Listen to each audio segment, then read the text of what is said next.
Good morning. Good morning. And sorry for the delay.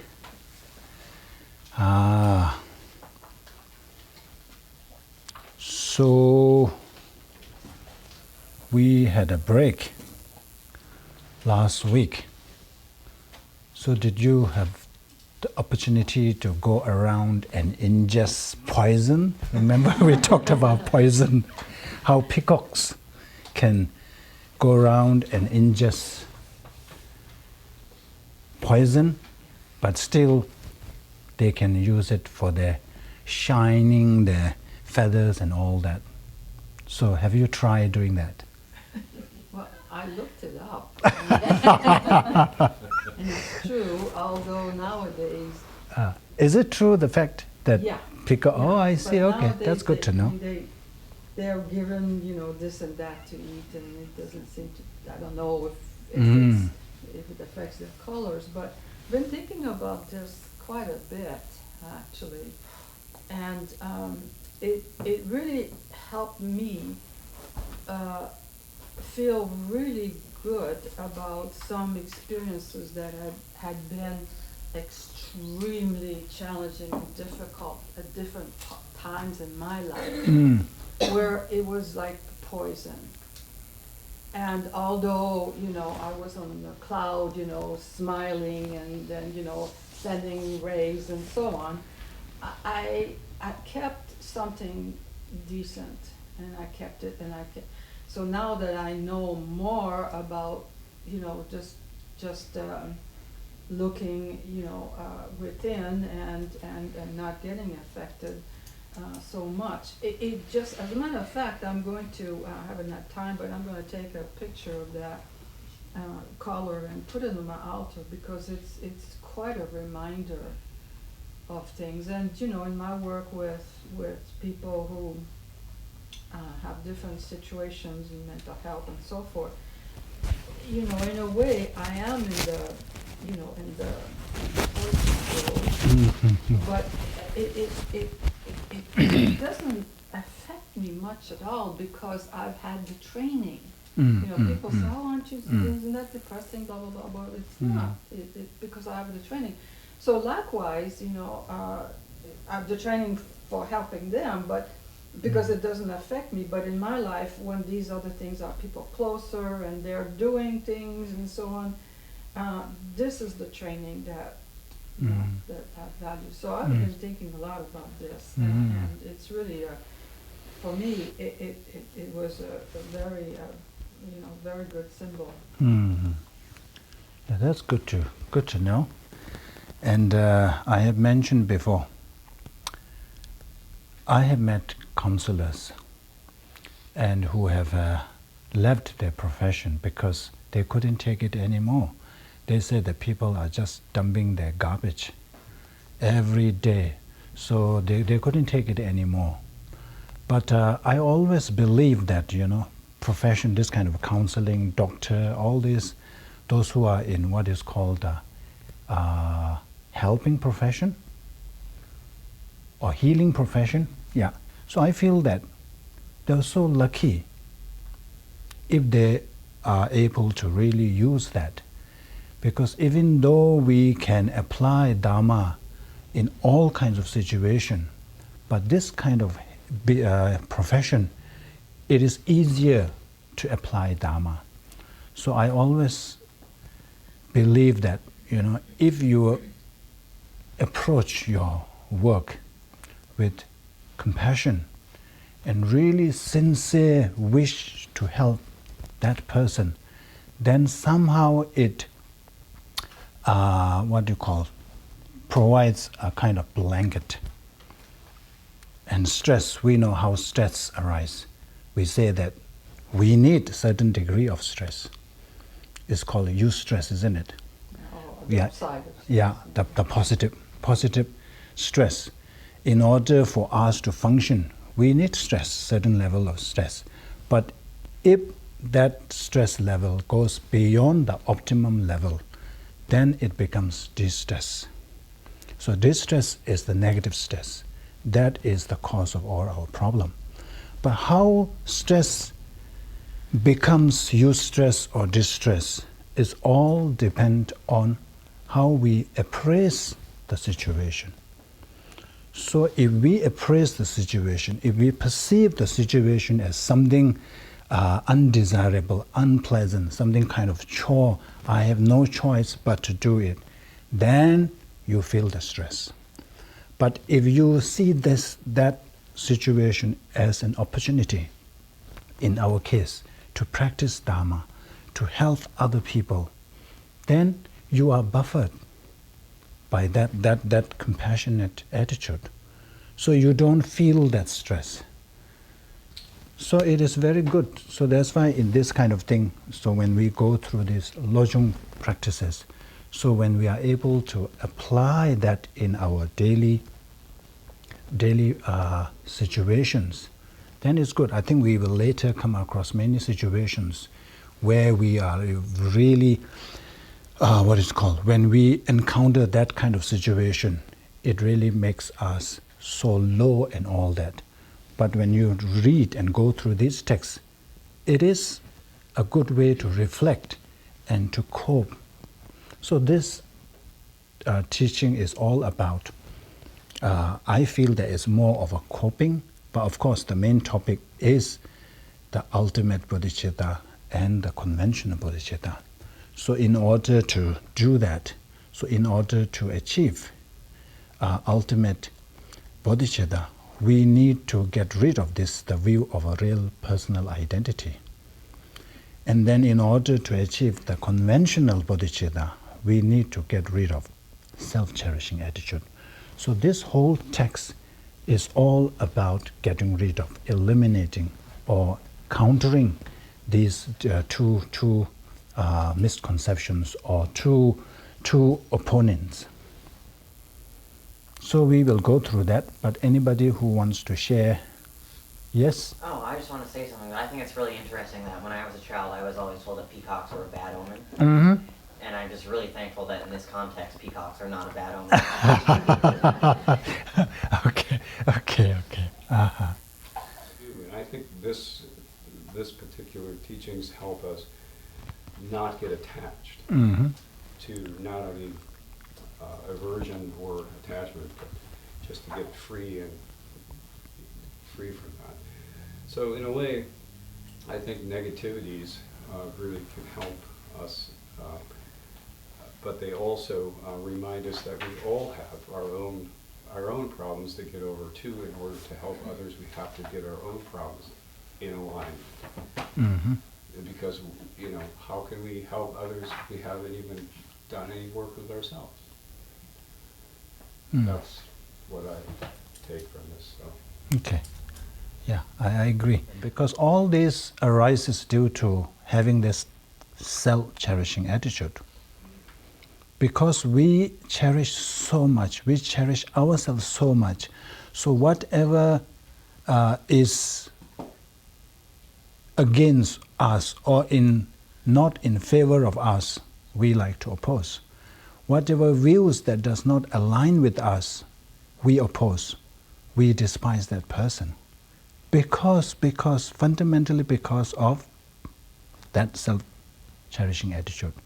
That's why we get so angry when somebody says negative things about us. Yeah, so I think the Lojong is all about, how to use these incidents, these situations to help us in our spiritual development. I think one reason why we have so much problem is that we are accustomed to finding faults in others. When things go wrong, we always look out for someone or something to blame. So let's say if somebody said a nasty thing to you, and we will say that, oh, he spoiled my day. But if you really think about it, it is you. You have the choice. whether you want to make your day spoiled or you want to, have a fine day. It all depends on how you interpret that, how you receive that message. If you are able to interpret in a positive way, let's say if you watch a movie, of course it is hard to do, but that is the practice we are supposed to do. So somebody says this thing, normally, when we say things to others, especially when we say things to others out of anger, later when we apologize, we will always give excuse. Oh, I'm so sorry, I was so angry. We always blame anger. So it is out of anger I said this thing. I didn't mean to say this. So when somebody says out of anger, we should be able to apply that logic, that rationale. Oh, his anger, he has no control over his anger. He is not himself. He is just saying out of anger. So I shouldn't take it seriously. So if you don't take it seriously, you are fine. Your day hasn't been spoiled. But if you really take it and then you think on it and you think, elaborate, oh, maybe he meant this, maybe this thing, and then you come up with all kinds of things. We are very good at doing this analytical meditation. Or he earlier said this thing, or this time he says, he must hate me so much. Maybe there's nothing there, it's just anger, it's just a situational thing and he said it. But we interpret in many ways and then it woke us up. And then, your peace of mind is gone. So these lojongs tell us that when this happens, view it as the result of our own past deeds. That's why it says, it is my own evil deeds, the weapon of my evil deeds that's coming back to me. May I Yes. add something? It's not like either or, we act or we don't act. I think it's his question that even the Dalai Lama says we have to, when there's injustice, we fight it. But it's in the state of mind that you do it, and we have to learn how to soothe and calm ourselves to know what's the appropriate course of action. We're talking about, we're discussing twice now national issues, national and international issues. So it's not all or nothing, but we have to learn to sort out, all this turmoil, and that's what this does. Yeah. So that's why we always say that forgiveness is not about condonement. We are not condoning other person's actions. And that's why we say that yes, we have to stand up to them, but without anger. Anyone? Yeah. I am very chronically sleep deprived right now, and I would really like to compare it to anger because, when I'm sleep deprived like this, sometimes they'll say things that are very sharp and very rude, and I'm not doing it out of anger, but it makes me sound very angry, and it's just because I haven't slept. Maybe there's a little bit of agitation. I think I'm just impatient. Yeah, so we will see whether agitation is part of anger or not. Yeah. So anyway, so let's try to continue on this. But I need to clarify something.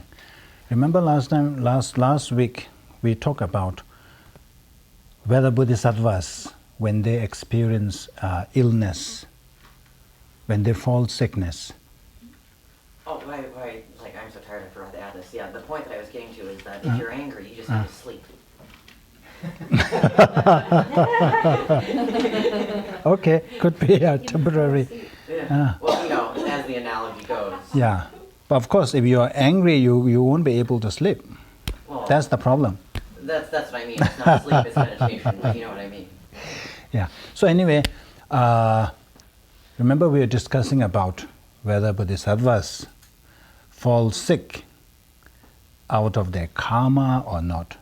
It is not an easy debate. There are a lot of nuances, isn't it? So anyway, of course, bodhisattvas which level we are talking about. If bodhisattvas like in the lower level, lower part, of course, they also have karma, so they experience. Here what we are talking about is some of the things are like they are conditions. Well, let's say if I don't want to experience hot weather, I can choose not to go to India, especially in the summer weather. I know that India is going to be very hot in that time of the year. So if I don't want to experience that hot weather, I can stay back. Likewise, Minnesota winter weather is cold. People go elsewhere. So bodhisattvas, even though they know that if they go to that particular place, they are going to experience that particular suffering, they will voluntarily go there because they can help these people. So that is the condition. Even though they have the choice, but they voluntarily go there so that they can benefit people. So that is, I think, the main point here. So where were we last? Let me test. Which verse we were?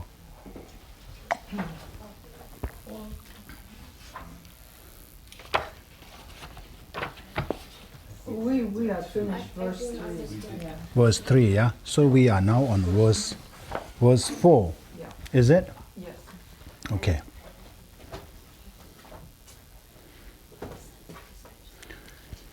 So there's this story. So now here says that Tadir doja zindu nadanda pawmaja tabu chumbarjur Dharma charo tabu sola cheese.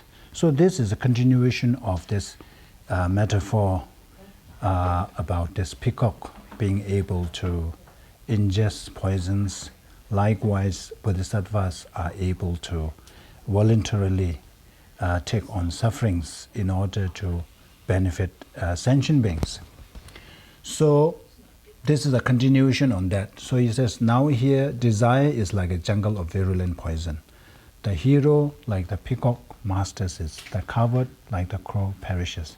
So there's this story that peacock and a crow, so they were friends, but then the crow notices that the peacock's feather all the time shines, and then kind of, the crow wanted to have that kind of shine and glittering feather like the peacock's. So the crow found out that the reason why peacock have this shiny feather is because peacock eats poison. So the crow, wanting to have the same kind of glittering feather, so consumed poison, and what happened? The crow died. So that is the story. So likewise, I said, when we have this self-cherishing attitude, when we are emptiness, when we have this entangled in this self-cherishing, when we cannot let go of self-cherishing, then, we won't be able to use all these desires of other afflictions. So here only mention about desire, but you can use to all kinds of afflictions. We won't be able to utilize that because we are doing it out of self-cherishing attitude. Whereas bodhisattvas, because they have not even a trace of that kind of attitude, whatever they do is really for the others, so they are able to do it. So that's the meaning here. Then Rangdo Chingi took the Kanachun Nyomu Shanla Tishin Charwacha Charota Burtabeso. This is the same one. How can a person concerned only with their own desires master this poison? If they involve themselves in other afflictions as well, it will cost them their chance for emancipation, just like the crow. So this is again a comparison made between bodhisattvas and ordinary people who are still slave to self-cherishing attitude.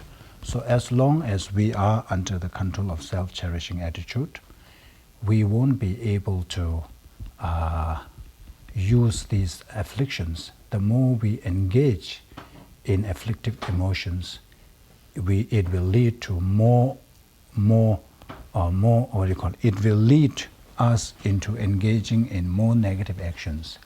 As a result, like the crow died of consuming poison, we will destroy our chance for emancipation. So that is the meaning here.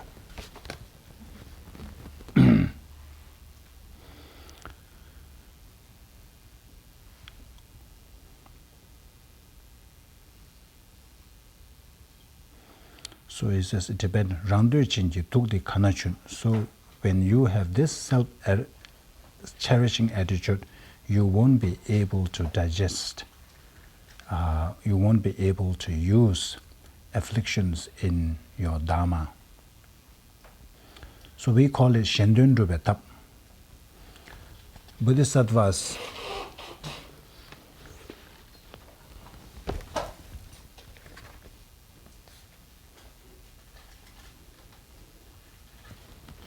So here we talk about two types, but I don't want to elaborate on this.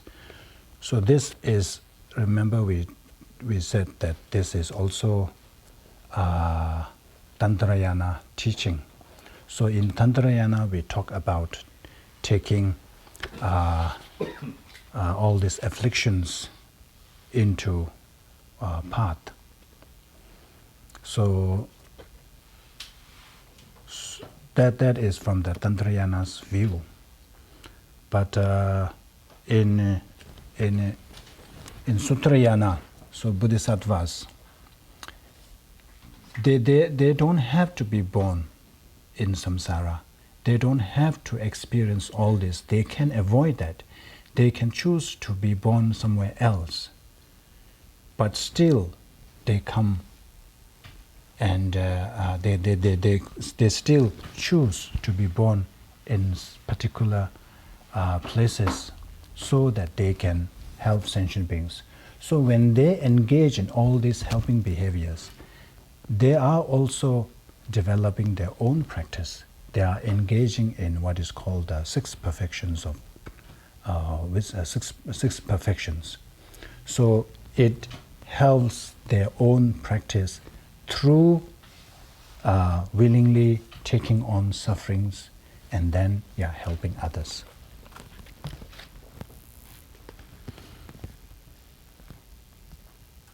Tijir semba maja tabu yi togi nadan dawe nyomu nam chudu chala korwe naksu juk tangdo lala togde shombar chas. Thus the Bodhisattva roams like the peacock in the forest of cyclic existence, converting the afflictions, which are like the jungle of virulent poisons, into an elixir. Willingly embracing the afflictions, the hero shall conquer the poison.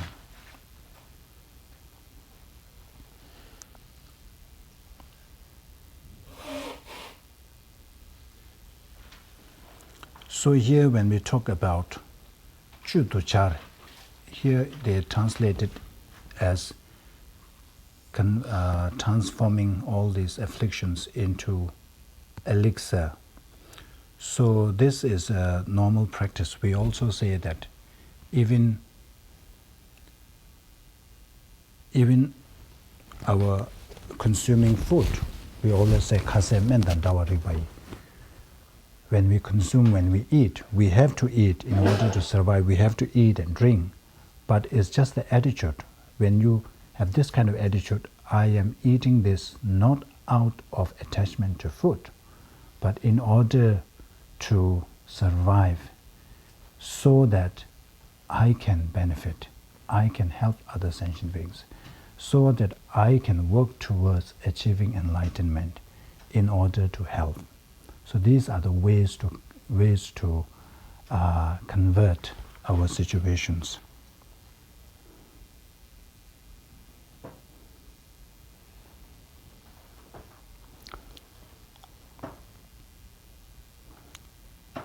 And likewise, even when we are staying in a big house or having a good facility, we can convert that into a practice by really, distancing our attachment towards all these things, material things, and really generate this attitude that I am staying in this house, I'm using this and this, so that I can help. But of course, it has to be a genuine one. But if you just use as an excuse, then it doesn't matter. You have to feel it. I have to have this, so that I will do that. And then at the same time, you also make prayers that may I be able to help sentient beings. Even though I'm using all this, through using all this, may I be able to help sentient beings. And also, you can all the time try to remember the kindness of others. So if you are living in a nice house, big house, we can recall the kindness of other people, how many people are involved in making this possible. And when you are driving your car, same way, how many people, there are so many people involved in that. So try to remember that, this is a result of so many people coming together and putting effort. So most of the time we have this, this is my property, I managed to get it, my money, I bought it. We keep forgetting that, how many people have worked to have asked that facility. So when you reflect on that, that will automatically engender kind of sense of gratitude. And then with that gratitude, you can make the dedication that may I be able to repay them. Of course, there's no way to repay in material terms. So only thing and only beneficial or meaningful way of repaying them is through showing the path, helping them spiritually. So at the moment, we won't be able to help all. So only when we are like Buddhas, then we have all the means. We will be then well equipped to help all sentient beings. So remembering their kindness and then make that dedication that may I be able to help sentient beings. May I be able to achieve enlightenment so that I can help. So even just driving to your work, if you are able to have that kind of thought, that kind of contemplation, you are already practicing. So whatever distance it takes, you did practice. You are doing Mahayana practice. So that is good. Then goes on to say that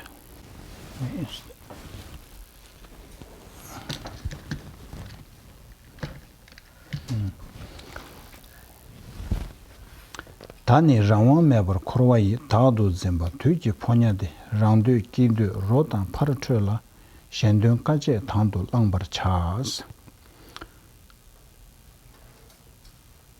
So up to here we have finished talking about generally. So now we are coming to the specific practices. So that's why it's in this Tibetan translation we said Tani. So there is a word that to mean that we are now going into the specific practices. Tani rawam mebar korwayi taadu zimba tuji ponya desu. So this one is a bit tricky. So here it says that rawam mebar korwayi. So basically saying that why we are wandering. So this is not our first life. This is not our first birth. We have taken countless, numerous births. So the one that makes us or ensnared, is it? In this ensnared in this existence is all because of this ego clinging. this self-grasping. So because of that, we have been cycling and cycling in all kinds of existence. So this one, he says that self-grasping is the translation is here, the messenger of the devil. And then it says that the devil itself is the self-cherishing attitude. It is a bit different from what we normally say. Normally we will say that self-grasping is the root. Because of self-grasping, we develop self-attachment. Because of self-attachment, we develop this self-cherishing attitude. That's the way. But here it looks like the main one is the self-cherishing attitude. But I think it is because the self-cherishing attitude is very subtle. It is very hard to eliminate. Like arhats, the hearer, arhats, the hearers, arhats of hearer and solitudes, they have eliminated the self-grasping and also the seeds of self-grasping because they have achieved nirvana.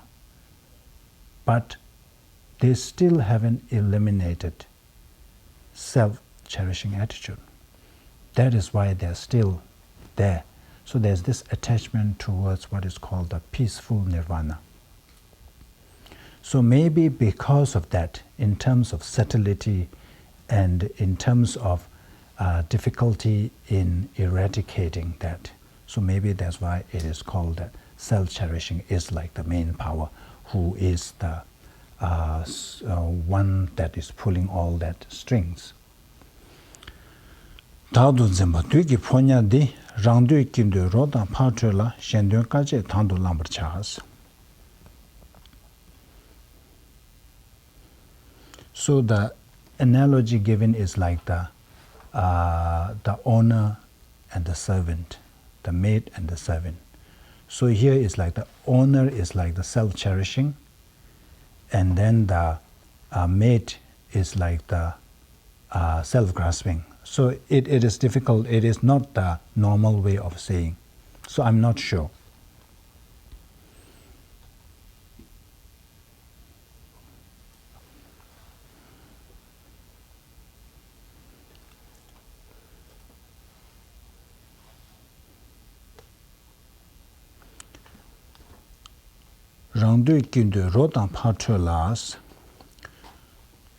So because that the self-cherishing and self-cherishing, self-grasping and self-cherishing attitude are the causes of why we are still in samsara, is that we need to get rid of this.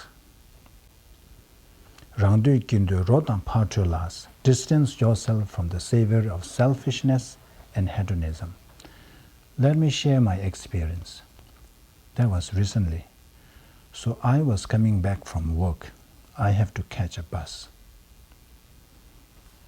And I met someone. And she was talking to me. And while I was talking, I was looking for my bus. Because if I miss the bus, that bus, I have to wait another 10 to 15 minutes. So even though she hasn't finished talking, I was like kind of hurrying, looking at the bus, because I see a bus coming. So that kind of hurried me. So I said, oh, the bus is here, I have to go. Later when I got in the bus, I realized how self-cherishing attitude taught us from all this doing good things, noble things. Because I am so important, you see. I don't want to wait. That's how the self-cherishing does, you see. All the time. I mentioned before, we see a beggar there, really suffering there. We want to give, but then the second thought comes. What about me? I have $100 in here. If I give $100, I won't have $100. If I let that person come and say, then what will happen to me? He may do something else. He may steal something. It's all about in relation to I. I is always there. Or they need some help or to do some charity work on Sunday. I want to go, but then I have something on. I have to go for my walk. I will miss that. So I realized that, oh, this is a really good example that, because of this self-cherishing. If I had instead other cherishing thought, I will accommodate that person. As long as that person wants to talk to me, I will accommodate that. I would have accommodated that. But because my self-cherishing attitude took over other cherishing thought, I had to rush. And that person may not have finished what that person wants to talk to me. So you see, so that's why he's saying that distance yourself from the savor of selfishness. We see that with His Holiness. His Holiness says that because of his age, he feels so exhausted. So I don't want to, have so many events. And I think the office is trying to restrict. But when people get to see him, when people make the request directly, His Holiness accepts. So even though His Holiness knows well that it is going to be too tiring and too taxing for his health, but because this is helping others, he would accept. So these are ways to do it.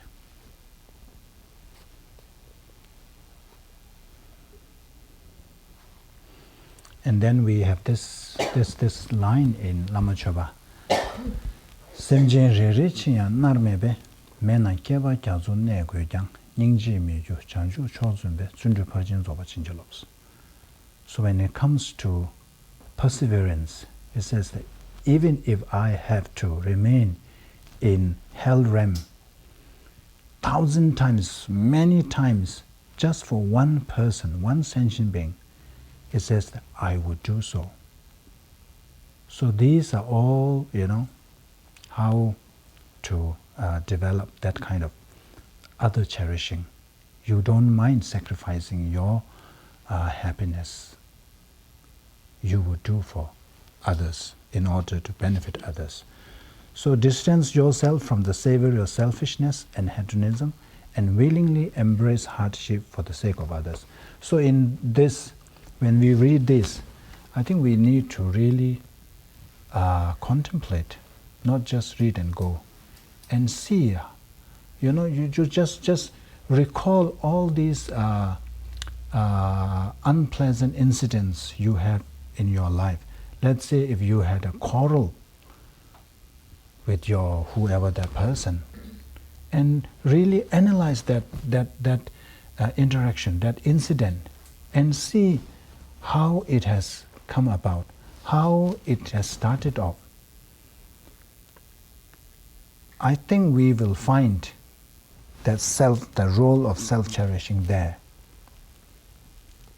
When your partner says something, you retort. Why? We normally use the term ego, but ego is self-cherishing. I am right. How dare you correct me? I am faultless. I can never be wrong. What I say is right. What you say is not right. Isn't it? Yeah, when you really examine all these interactions, transactions, whatever you call that, you will see that role clearly. So it is good to identify that. When you identify that, then you will try to do something. That's all about teaching, isn't it? When Buddha first taught, he taught when first Four Noble Truths. The first thing he taught was the noble truth of suffering, because we need to identify that we are in suffering. We are suffering. Most of us, when we have good life, we have some, money, good house, we think that we are so happy, we are not suffering. But that's not true. That is suffering of change. You may have good house now. Look at those Bahamas. One night, you have a nice house, big house. The hurricane came, next day, gone, all gone. Same with money, same with friends, same with relatives. All this. What was I saying actually? Suffering. Yeah, suffering of change. So that's why first we need to understand what suffering is. And then we need to identify the causes of suffering. What brings about this suffering? That's when Buddha talked about the second noble truth, the suffering of the noble truth of origin of suffering. So this is very important, these two. When we realize that we are suffering, and then once we have that realization, we will find out what is causing, what is the cause. Once we have identified that, then we will think about, is there a way to, overcome that? That will happen.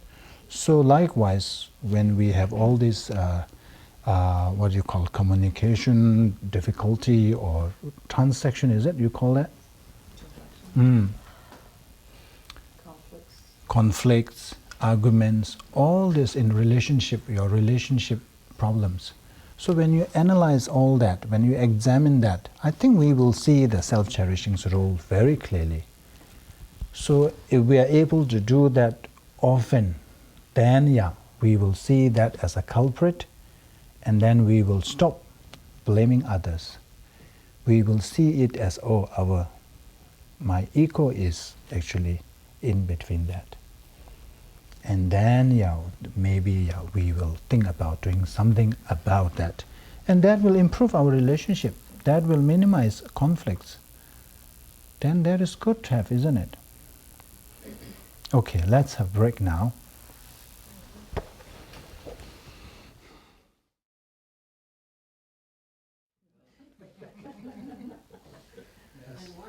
Okay, so let's continue. So now comes the actual practice. It's not just talking, so he's saying that now let's do something. So he says that Legi Teshin Yomu Kombayi Ritun Kibu Namji Tunyenam Kindu Tagitendo Pumbar Chas. May the suffering of all beings who, like myself, are driven by the karma and their habituation to the afflictions, be heaped upon me the heaviness. So one thing common in samsara is that we are, even though we wish for happiness, incessant happiness, is it? Continuous happiness. But we lack that. We don't achieve that. But the suffering is the one that we don't want to experience, but we are all the time bombarded with all kinds of sufferings, undesirable, unpleasant experiences. So here it says that these are all due to legitations. Are due to what? Are due to what? Didn't hear that. Due to legitations. That's not English. I didn't say I understood that. Here it says legitations. So that means it is karma because of karma. And that karma, of course, it is negative karma, but that is because that is due to self-cherishing attitude. So this brings it down to self-cherishing thought. Because we engage in negative karma, like killing, self-cherish because of this self-cherishing attitude. We want, actually, when we think of this, all this 10 non-virtues, it's all because of self-cherishing. We kill people because of self-cherishing attitude. We steal. If we have other cherishing thought, we would not steal. Because we know that if we steal money from other person or things from other person, we are creating loss to the other person, and then other person, if person doesn't have that much money, that person will really suffer. And my uncle, one of my uncles, he went to do sweater business. So after 3 months of hard work, and on his way back, he lost everything. Those days, Tibetans, they tie money, here or bring in bags. Somehow that night, he was sleeping and it was stolen. And since then, he was a bit different. That really had a toll on his mind. So if we really have that kind of other cherishing thought, we wouldn't engage, won't we? We will not. And then, of course, sexual misconduct. We would never do that. We know that we will, by engaging in this, we are harming somebody else. So likewise, the 4 of the speech and the 3 of the mind, all these are due to self-cherishing attitude. So it's saying that it's because of self-cherishing attitude, we create negative karma. Because of negative karma, we experience unpleasant results. So after seeing this, that we are all suffering, it says that since we are already suffering, let's try to take upon the sufferings of others. So this is part of the Tonglen. We give away our happiness and joy and love, and then we take upon others' suffering and pain. So this is saying that since we are already suffering, let's use this. Let's utilize this suffering towards the path of enlightenment. Transform that suffering into a spiritual path. So taking upon that, of course, it will not make your own suffering go, but because of that mental attitude, there is a difference. I think in terms of facing that, especially when lamas, when they are diagnosed with a terminal illness, cancer or whatnot, but they cope very well. And because to them, this is the opportunity for me to practice Tonglen. So when they experience all this, they are taking on others' suffering. And also they view it as a way of exhausting their negative karmas. Remember, there are different ways to purify negative karma. One is really to eradicate from the root itself so that you don't experience at all. Another one is to lighten the heaviness of the karma, the result of karma. That is to experience in this life.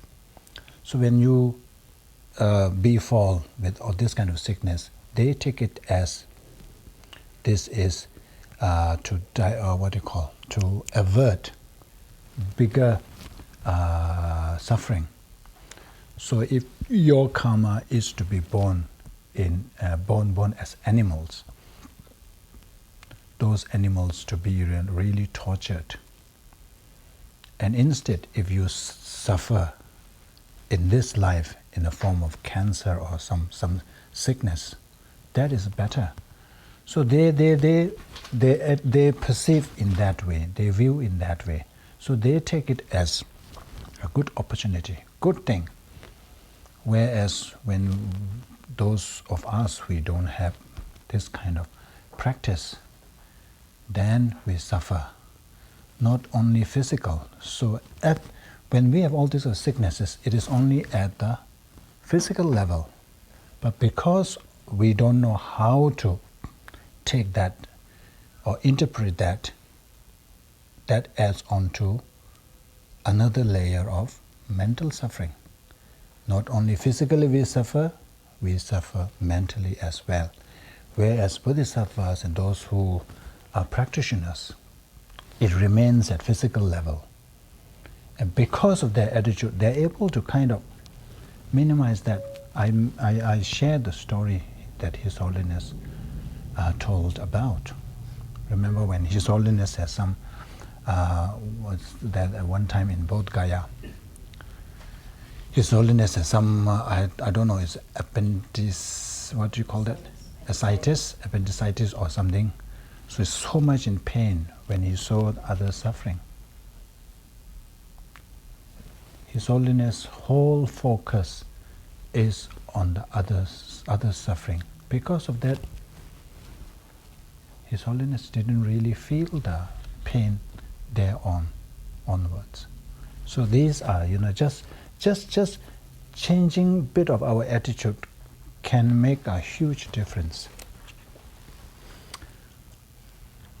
So may the suffering, so this is the practice of Tonglen. So where you do the Tonglen, and I think everybody knows how to do the Tonglen. So this is where we are supposed to do that. When we are down with sickness, instead of saying, what is happening to me? I am sick all the time. There shouldn't be happen. Instead, okay, since I'm already suffering, let's just use this as a Dharma practice. Let me just use this to take upon others' suffering. So that way, it's better. Then it says, Kedi rangdu tiwa shubetse dola rangi tiki dola chin. So this is talking from hypothetical, because this teaching is for the Bodhisattvas. So it is, that's why it's a hypothetical. When Bodhisattvas, when once in a while, if they what do you call, if this thought arises, that when I become enmeshed in selfishness, when Bodhisattvas, hypothetically, once in a while, if this selfish thought arises, it says that I will offer my own happiness to living so as to counteract it. So because the self-cherishing attitude is the main obstacle, main hurdle to achieving enlightenment. So hypothetically, normally it doesn't arise, but sometimes if it arises, it says that we should, in order to counter that, I will offer my own happiness. Dola rangi tiki dola chin, chidarata la korji loktubse rangi yingbe lenshi ningsem things. So this is very common. It says, in the same way, should a companion be ungrateful to me, I will be content in knowing that this is in retribution for my own inconsistency. So here it says inconsistency, but actual text it says negligence. So another translation it says, when selfish cravings enter my heart, I will expel it and offer my happiness to all beings. If those around me rise in mutiny against me, I will relish it, thinking this is due to my own negligence. So this is very common. Many times we experience this. You know, out of good intention, you help this person, that person. All the time you are helping this person. And then when you expect them to return the favor, at least show some appreciation, some gratitude. This doesn't happen. And then what do? We were so cross, we were so angry, and then we started to talk bad about the person. So here is saying that when this happens, instead of criticizing the other person, it's just that I will be content in knowing that this is in retribution for my own inconsistency. We know that as a Buddhist, whatever experience happens, it is a result of karma. And it is not a karma that somebody created. It is the karma that we ourselves have created. So remember, when we talk about the 4 characteristics of karma, we say that one of them is that no results. We will not experience any results of karma that we have not created. So if that is the case, so when this happens, why would we think that, it's nothing to do with me? So here is saying, when this happens, take it as, this is a result of some action, negative actions that we have done in the past. So that is very helpful. When you are able to have that kind of attitude, that will really minimize criticizing others. That will really minimize blaming others. And then also it is kind of acceptance.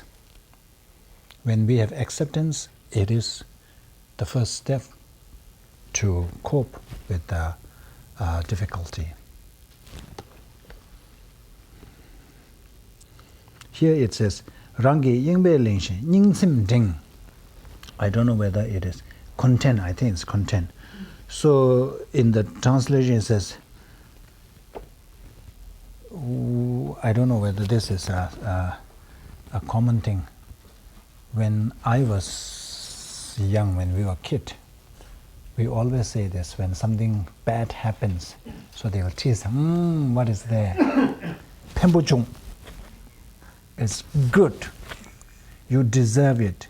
That's what we say. So something bad happens, we used to tease. So let's say as a person knocked accidentally and there's pain, and they say, that means you deserve it, good. So here we're saying that when these things happens, when other people fail to show appreciation, when other people treat you badly despite your treating them well, this happens, you tell yourself, good, it is because of my own action.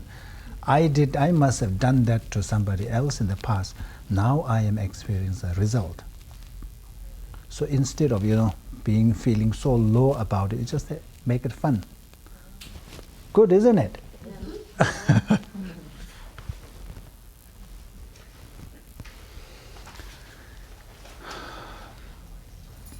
Lula misu naza chungwe se drowe lula nyoba kewa yi lenyin sunja rangla korwa yi tani naza malu rangla langs.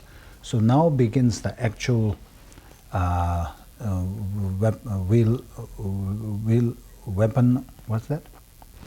Sharp weapon, wheel of sharp weapon. So here now it says, when my body falls prey to terrible sickness, it is the weapon of my own evil deeds turned upon me for injuring the bodies of living beings. From now on, I shall take all sickness upon myself. So this is what I mentioned. So because of our attitude, even two, let's say there are 2 persons, but they have same kind of sicknesses, but because of their attitude, the suffering, the degree of suffering will be different. The person who have this kind of attitude, Bodhisattva's kind of attitude, they will feel the pain, physical pain, but mentally they are at ease, at peace. Whereas those who have no understanding of this karma and all that, Then they start to ask, why me? Why? I told you the difference between the cancer patient and AIDS patient. Cancer patients always raise this question, always ask, why me? I've been good. I've never missed Sunday sermons. I went to churches all the time. I have never cheated. I haven't done this. I haven't done this. But I did this. I did charity. I did. Why me? Of course, we are talking of, first of all, I've never done that. It is a big statement. We don't even remember what we did yesterday. Forget about, what we did or what we didn't do in that whole lifetime. I don't even remember what I did yesterday. Do you? Yeah. And then, and karma, of course, we can explain. From the Buddhist point of view, karma is not about this life. If you try to explain karma only in this lifetime, then the question arises, how come Donald Trump is still president, isn't it? Yeah, but of course, karma is not just this lifetime. It is all the lifetime. So some of the karmas that we have created thousands of lives before and only experiencing now. So whatever we did in this life, we will experience next life. So sometimes we feel that, it would be so wonderful if karma is instant. If you tell a lie, something happens. Pinocchio, like Pinocchio. If you tell a lie, your nose becomes longer. You did something else, a horn appears. Then, oh, he must have told lie because he has a horn. It's so good, isn't it? But unfortunately, it doesn't work that way.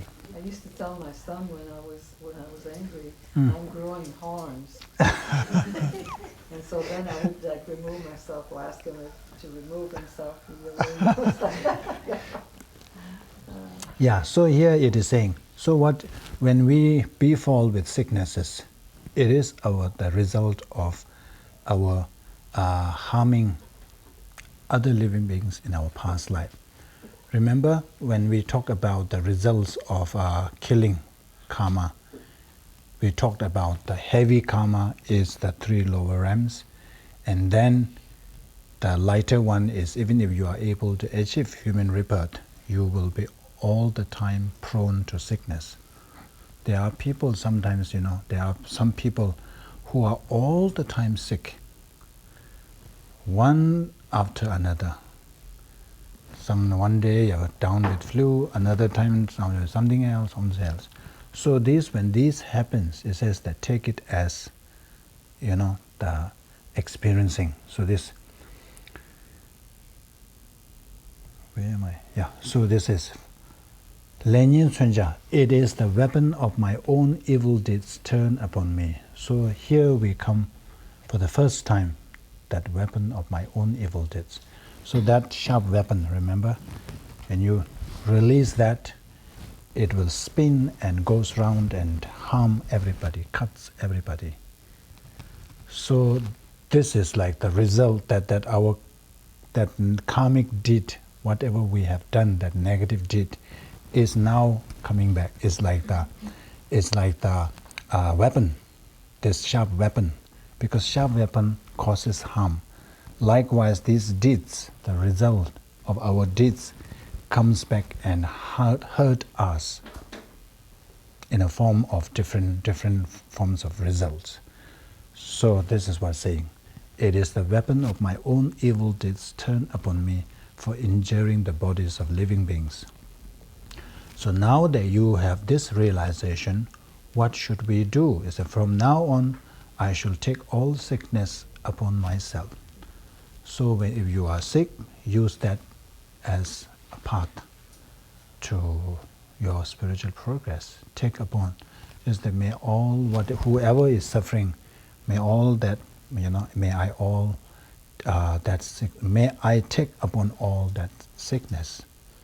So you may not be able to really take the sickness, but it somehow gives you this boost, and that will help you to fight your disease, your illness. So they say that the best way to remain healthy is to remain emotionally healthy. So that kind of attitude will boost your emotional health. So when you are emotionally healthy, you will be able to cope with any kind of physical challenges.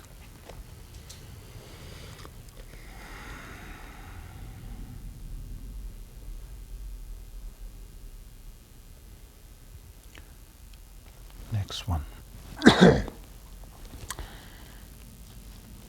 Rangi semla tunyi chungwe tse nyebar shenje simju chukba yi lenyin sunja rangla korwa tani tunyi malu rangla langs. So the first one is about physical suffering. So when physical suffering happens, when physical pain befalls us, so that is the result. So now it's talking about mental health. Even though we are physically well, but if we are mentally unhappy, some people for no reason, they are unhappy all the time. So there's nothing really there, but somehow, yeah, they are unhappy.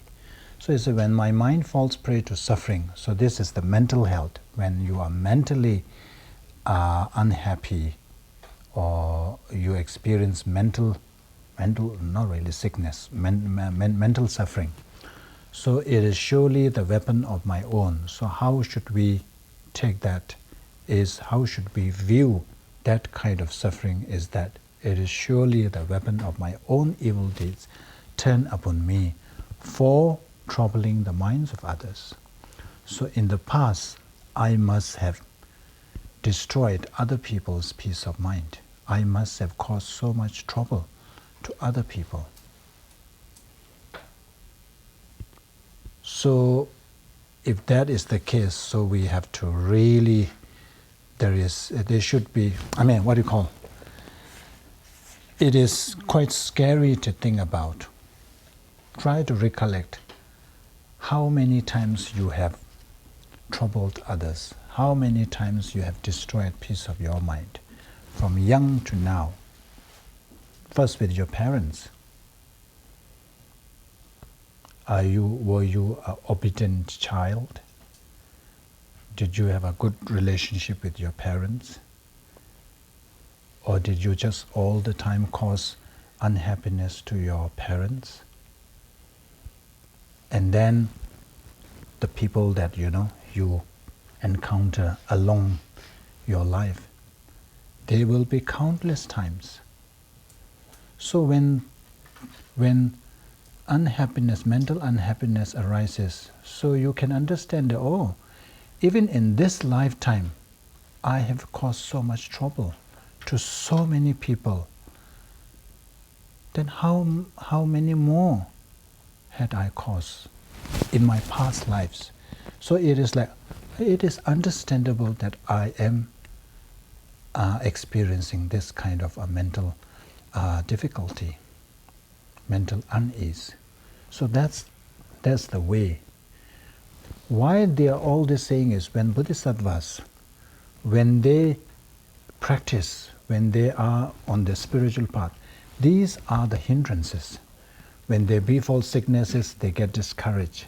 They don't want to pursue. So when this happens, it is teaching us that this is the way to cope. When this happens, take it as the weapon of your own devil turned upon yourself. And then they are able to cross that hurdle. So these are various incidences that bodhisattvas may be discouraged in their practice. So every time when you encounter this and that specific incidents, think this way, take that kind of attitude, adopt that attitude. So this is all about, yeah.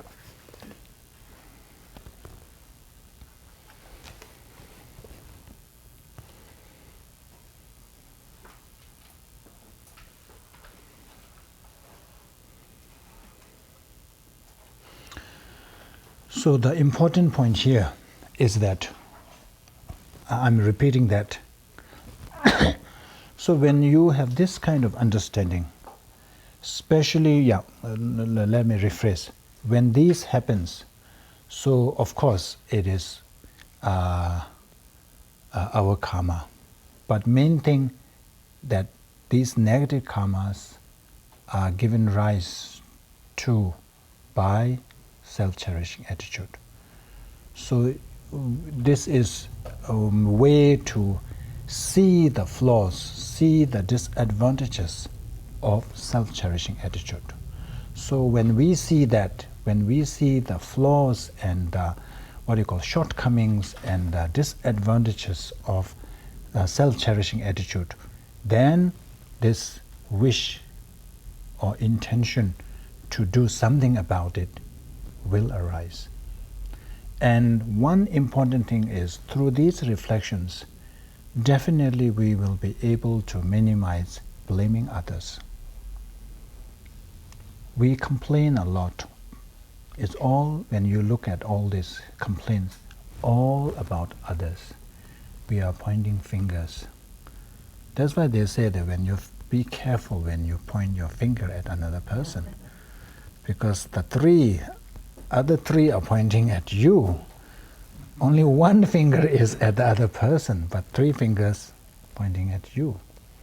Yeah. So this, I think that this is very good, very practical, very effective if we take it seriously. If we really, I don't want to use the word, but lack of term here, if you really buy into this, definitely it will stop you from, blaming others. Embrace. Yeah, if we embrace, yeah. And then, if you stop blaming others, it's very good. There will be a marked,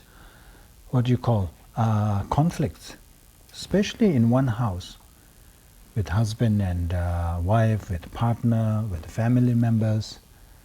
It's all about you didn't do that, you didn't do that, you were wrong. I am always right, isn't it? So that's why we have these conflicts. So if you're able to say, oh, whatever he is doing, whatever she is doing, whatever he did, even if you feel that it's unjust, or I must have done something in the past. So you are able to let that go quickly. You are able to forgive that. If you forgive that, it's good. Then there's no hostility, there's no argument, there's no quarrel. Happy family. The other person is happy, you are happy, everybody is happy. Then it's good.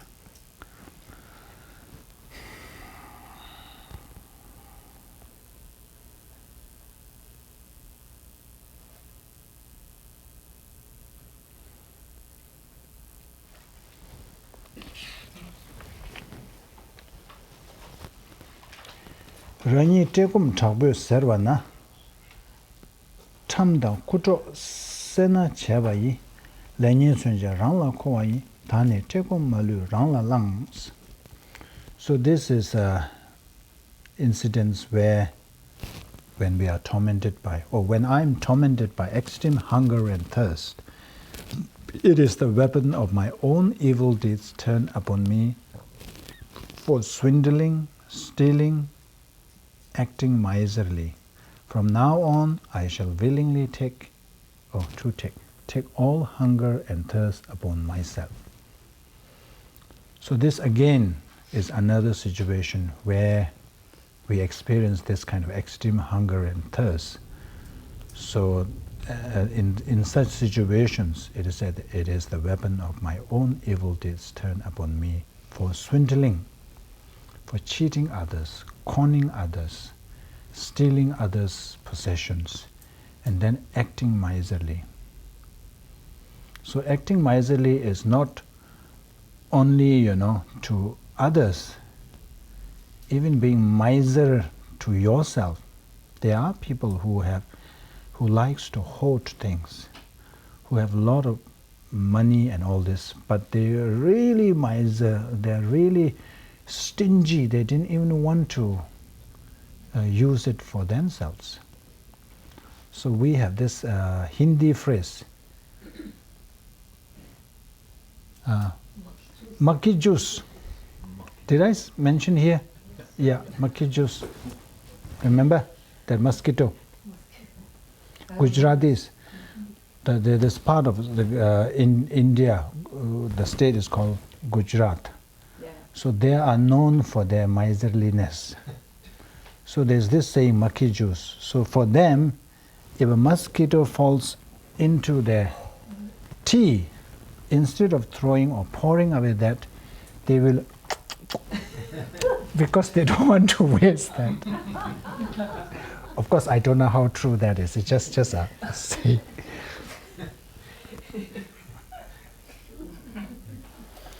So when we talk about miserliness, it is also about, especially if you are miser about making offerings to three jewels. That's the worst.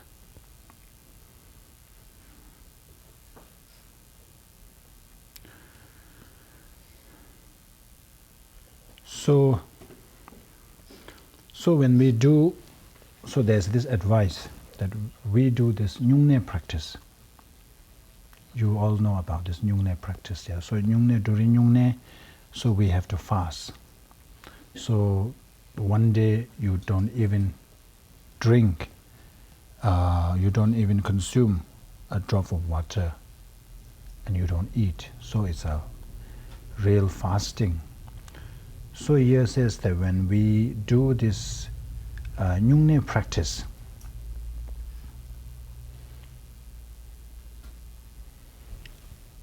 it says that we should view it as a spiritual practice. I am engaging in spiritual practice to purify all those the negative actions which will result into extreme hunger and thirst.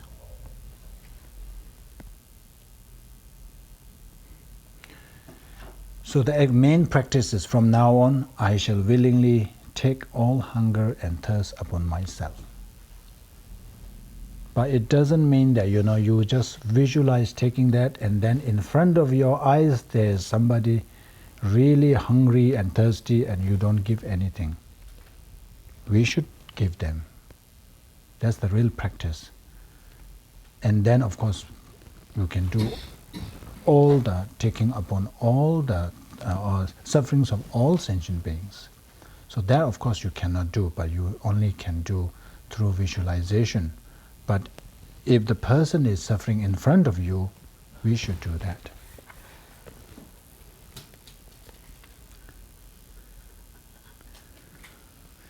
Wangme shengi kushing narweze menla tangshin tendu kwewa yi lenyin sunja rangla korwa yi tani luso shengi tendu kwels.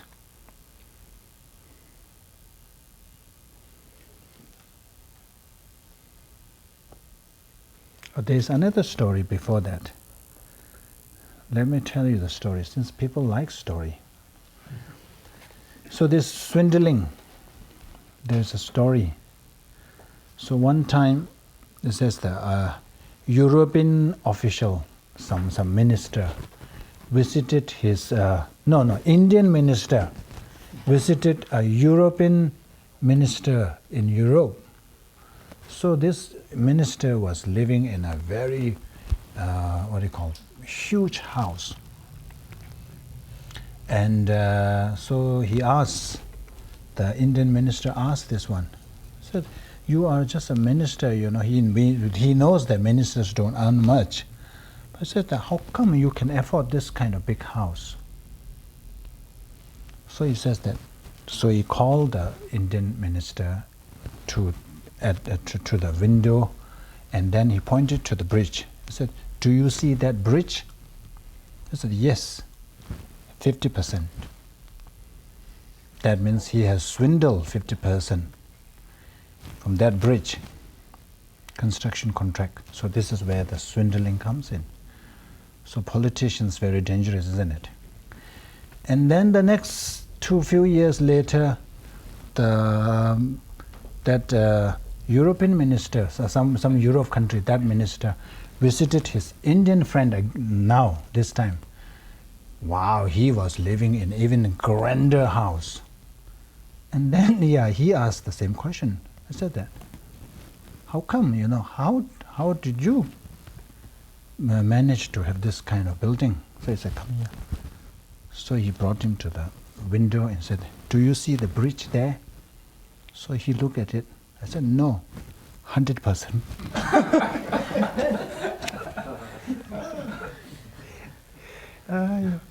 So it is very common.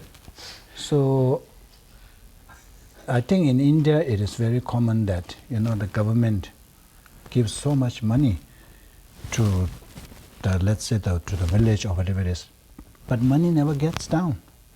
Even the government has allocated, let's say, 1 million. At the end, there will be like 100,000 or something. All that is swindled, all that's grown, they're taken away. So if you do that, then the result will be extreme hunger and thirst.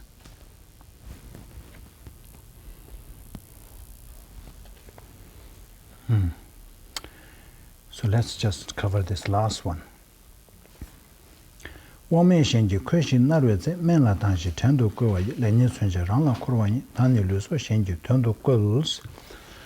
I am powerless and suffer enslavement, it is the weapon of my own evil deeds turned upon me for despising my inferiors and enslaving them. From now on, I shall make slaves of my body and my life for the sake of others. Have you experienced this, powerless and suffer enslavement? But some of the maids, especially in some countries, they are very badly ill-treated. So they restricted this and that, and then they will make them work so hard, and then they pay very little. So there are people undergoing this kind of suffering. So if you are in that kind of situation and there's nothing you can do about, but you are able to think this way, it will at least help you to cope the situation.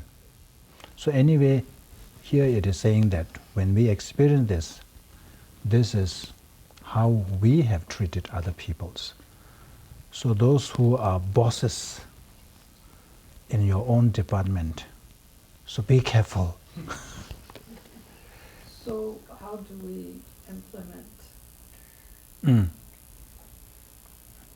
So when we experience all this, so we have to view it as our result, as our weapon, the weapon of my own evil deeds turned upon me for despising my inferiors and enslaving them. This is some people, when there is a saying, be careful on your way up, because you will never know when you will meet that person when you are coming down. So that's why this is that when we basically is that we should treat others with respect.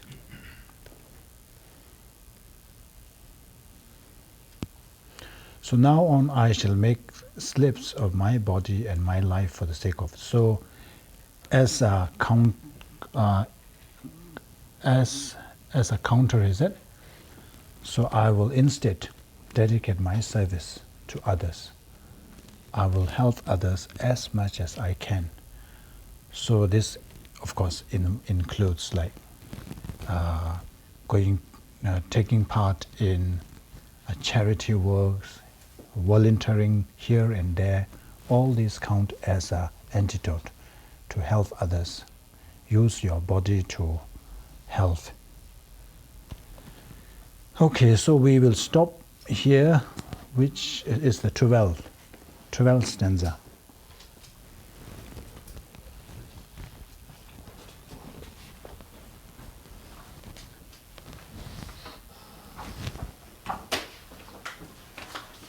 So remember to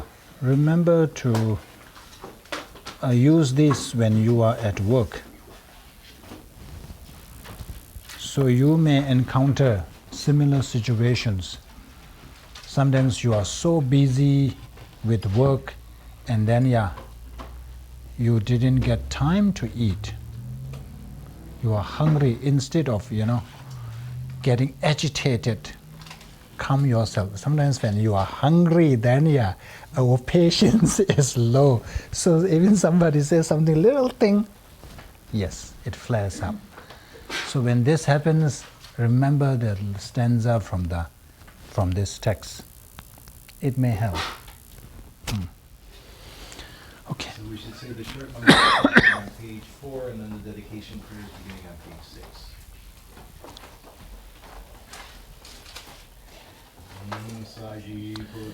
Joje Medo Dharma Rera Lenje Nyende Jambande